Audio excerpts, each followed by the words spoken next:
بلکہ خدا نے اس کا حکم دیا ہے، تو پھر میں کیوں اپنے آپ پر ظلم کر رہی ہوں؟ میں نہ صرف اپنے آپ پر ظلم کر رہی تھی بلکہ اپنے شوہر پر بھی ظلم کر رہی تھی۔ مجھے لگ رہا تھا کہ ان میں کوئی نقص نہیں ہے، بلا وجہ یہ بات پھیلائی گئی تھی، اور ایک رات جذبات کے ہاتھوں مجبور ہو کر میں نے ایک دن اپنے شوہر کو بغیر دوائی کے دودھ پلا دیا۔ پھر ویسا ہی ہونے لگا جیسے میری خواہش تھی۔ میرے شوہر محبت بھری باتیں کرنے کے بعد قریب آئے۔ ابھی ہمیں لیٹے کچھ ہی دیر گزری تھی کہ مجھے عجیب سا کچھ محسوس ہوا، اور جب میں نے لائٹ جلائی دیکھا تو میرے پاؤں کے نیچے سے زمین نکل گئی۔ یہ کیا ہو رہا تھا میرے ساتھ؟ یہ میرا شوہر میرے ساتھ کیا کر رہا تھا؟ اور وہ کیا سے کیا بن گیا تھا؟ اس کو اس حال میں دیکھ کر تو میری چیخ بلند ہوئی تھی۔ میں پھٹی پھٹی آنکھوں سے اپنے شوہر کو دیکھنے لگی۔ اسی وقت مجھے احساس ہو گیا کہ میرے ساتھ کتنا بڑا دھوکہ ہوا ہے۔ یہی وہ نسخہ جس کی باتیں بار بار میری والدہ مجھ سے کر رہی تھی، اور مجھے سمجھ نہیں آ رہا تھا۔ مجھے میرے شوہر سے خوف آنے لگا۔ مجھے اور تو کچھ سمجھ نہ آیا۔ میں فوراً کمرے سے باہر بھاگ گئی اور جا کر اپنی ساس کو جگایا۔ ساس نے مجھ سے کہا کہ آخر کیا ہو گیا ہے؟ آدھی رات کو ایسی کون سی قیامت آ گئی ہے جو تم مجھے جگا رہی ہو؟ میں نے کہا کہ آپ کے لیے قیامت نہیں آئی ہوگی، لیکن میرے لیے تو قیامت آ ہی گئی ہے۔ آپ نے یہ سب مجھے پہلے کیوں نہیں بتایا؟ میں ان کا ہاتھ پکڑ کر اپنے کمرے میں لے آئی۔ وہ کمرے میں آئی تو خاموش کھڑی ہو گئی۔ جیسے ہی انہیں معلوم ہوا کہ یہ میرے شوہر کے ساتھ یہ سب مسئلہ ہے، میں نے ان سے پوچھا کہ یہ کیا ہو رہا ہے۔ میری ساس کہنے لگی، تمہیں نہیں پتا یہ سب کیا ہے؟ یہ بول کر میری ساس تو واپس چلی گئی، اور میں اکیلی اب اس کا حل ڈھونڈ رہی تھی۔ اس وقت اور کچھ سمجھ نہ آیا تو میں نے فوراً اسے دودھ میں وہی دوائی ملا کر شوہر کو پلا دی، اور وہ 2 منٹ میں سو گئے۔ دوسرے دن صبح اٹھنے کے ساتھ ہی میں نے کہا کہ مجھے اپنی امی کے گھر جانا ہے، اور میرے شوہر مجھے میری امی کے گھر چھوڑ گئے۔ میں نے آتے ہی ساتھ ہی امی سے سوال کیا کہ آپ کو یہ سب کچھ معلوم تھا؟ اگر معلوم تھا تو آپ نے مجھے کیوں نہیں بتایا؟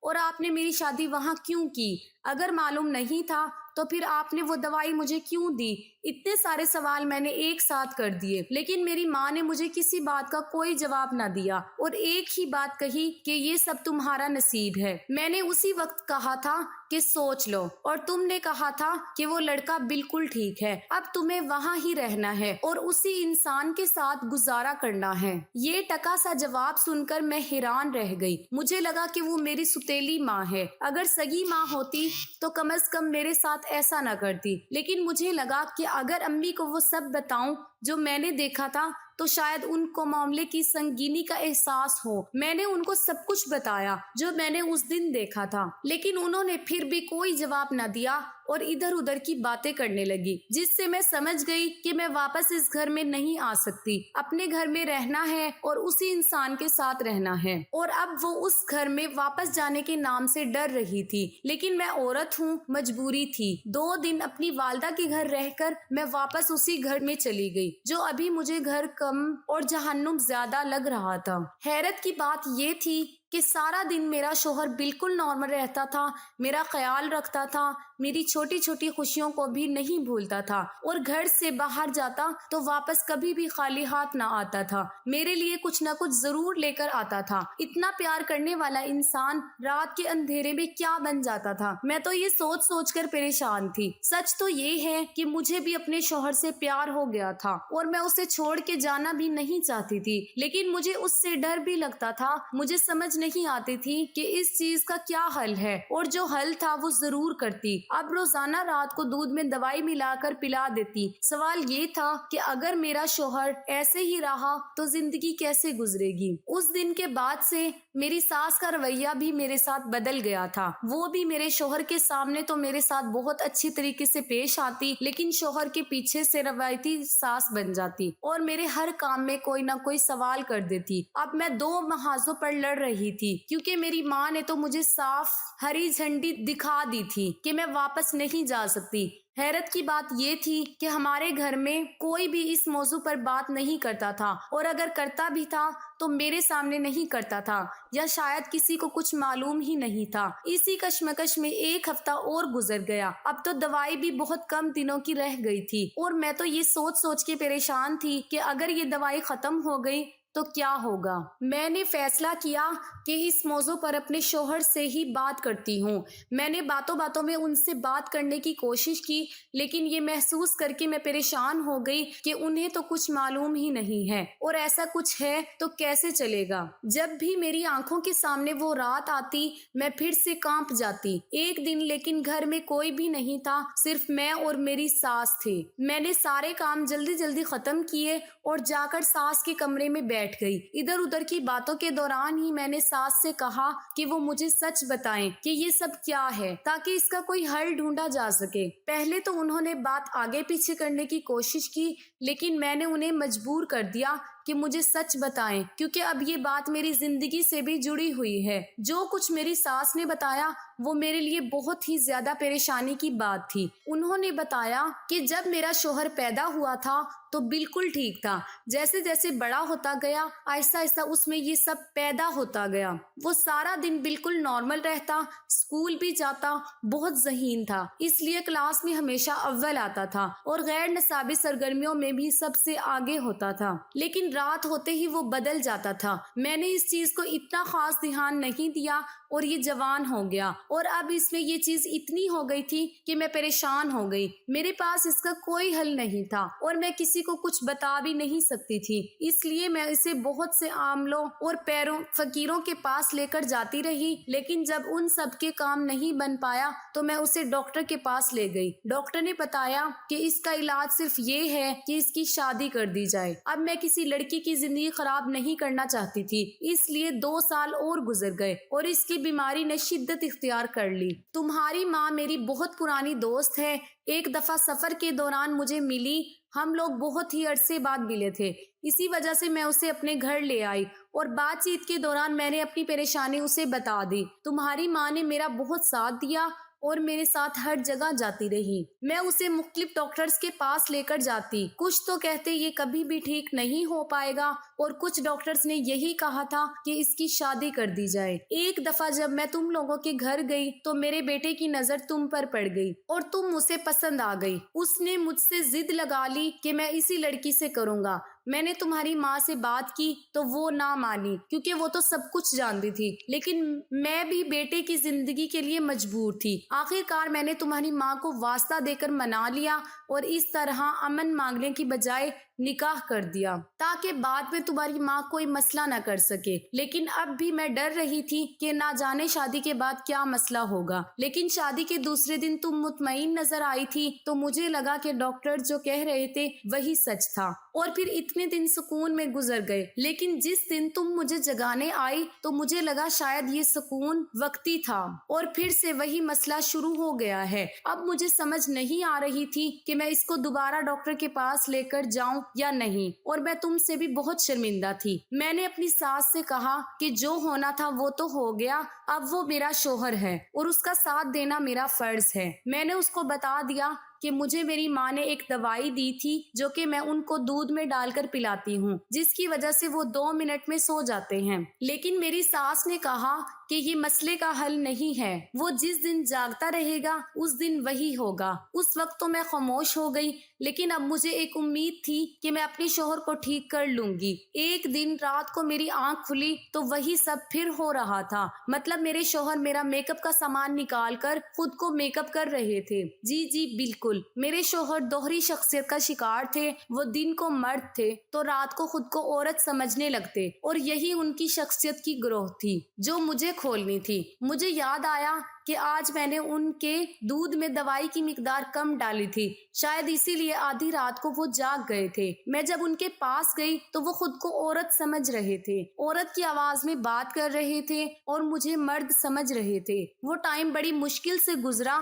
میں نے، لیکن صبح ہوتے ہی وہ سب کچھ بھول گئے۔ اب ان کو نہیں پتا تھا کہ رات کو وہ ایک عورت بن گئے تھے اور عورت کی طرح کی باتیں کر رہے تھے۔ اگر کوئی اور ان کو اس طرح سے دیکھ لیتا تو شاید وہ ان کو دوسری سینس سمجھ لیتا، لیکن وہ مرد ہی تھے۔ لیکن ان کے اندر ایک اور شخصیت چھپی ہوئی تھی۔